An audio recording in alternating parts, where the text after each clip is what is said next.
to play in big games. You want to play in games that matter.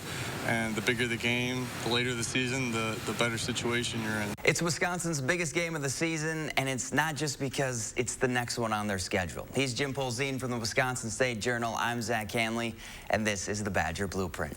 Don't really have to say anything else except it's Iowa week. It's a rivalry game. There's a trophy up for grabs, and every time these two line up across each other, something big is on the line, and this year's no different. Wisconsin needs to beat Iowa to be able to win the West, while Iowa needs to beat Wisconsin to do the same. These are the type of games when you come to Wisconsin that you want to be playing in. You know, you want to go against Iowa. You know, you want to go beat Iowa. You know, it's an important game for this program. It's lesser about the bowl and more about, you know, just the rivalry between the two teams, and it's two programs that are very similar, and you know, there's always a lot of chippiness in the game, and it's always a lot of fun. It's fun if you win, and the Badgers have won 7 of the last 9 against the Hawkeyes. We said this game would be big at the beginning of the season, and we were right. This is basically an elimination game for the West. Yeah, it's really become a 3-team race in the West: Wisconsin, Iowa, and Minnesota.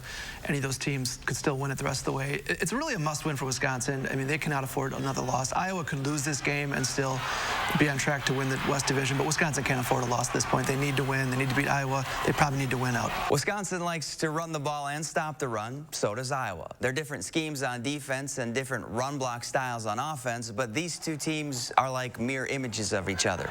Both programs are built on playing tough, physical football, and the Badgers know it's going to be a battle down in the trenches. This is a game that is going to be won up front by whoever wins it up front, right? That's at the end of the day what it's going to be, and I look forward to it. We all embrace the challenge, and whoever dominates the trenches will dominate this game. Not November, but this is November football.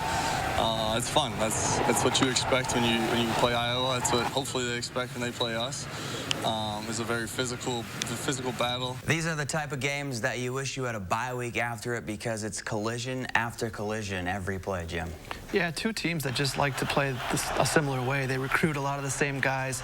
They both want to be physical in the trenches. They both want to get their running game established.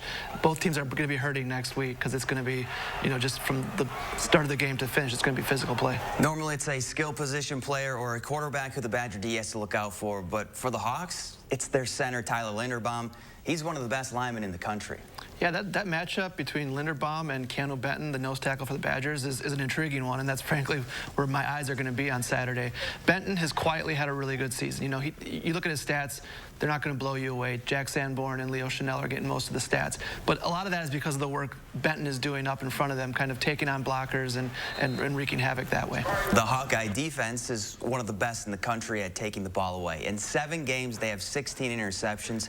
2 of those they've scored on. You could say ball security is going to be big for Graham Mertz, Braylon Allen, and everybody else on the Badger offense. It really is every week. Last week they got away with some turnovers against Wisconsin because they forced them on their end against Purdue. But Wisconsin, to win the rest of the way, and we keep saying this, they have to take better care of the ball. They just have to be cleaner. Penalties, turnovers, they have to eliminate those if they expect to keep winning. We haven't had in our locker room for a year, and that empty case in there gets to you a little bit, so we want to get it back.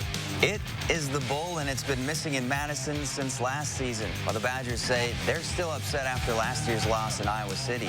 That's next on the Badger Blueprint.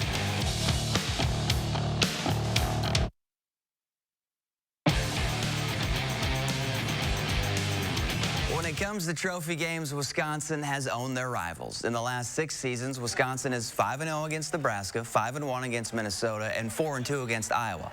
One of those losses to the Hawks was last year, and that snapped a 4-year stay for the Bull in Madison. The Badgers have been reminded of that loss every time they step foot in their locker room. There is a big empty case in there, and you know that pisses a lot of people off.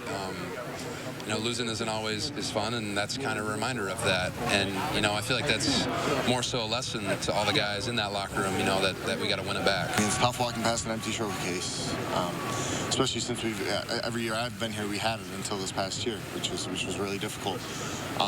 Just seeing that empty, and this, like I said, this is a special game. A special game, a big game, and like every game the rest of the season, a must-win. Do the Badgers, Jim, beat the Hawks and get the Bull back?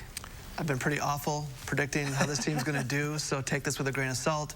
I think Wisconsin wins this game. I like the fact they're playing at home. 14-13, I'm saying they might need some help from the defense, either scoring or setting the offense up with some good field position. I agree, too. This game's probably going to come down to field position and special teams. Iowa has one of the best punters in the country who sells T-shirts that say punting is winning, but the Hawks won't. Badgers somehow find a way to get this one done. And that's it for this week's Badger Blueprint. For Jim Polzine, I'm Zach Hanley. Thanks for watching.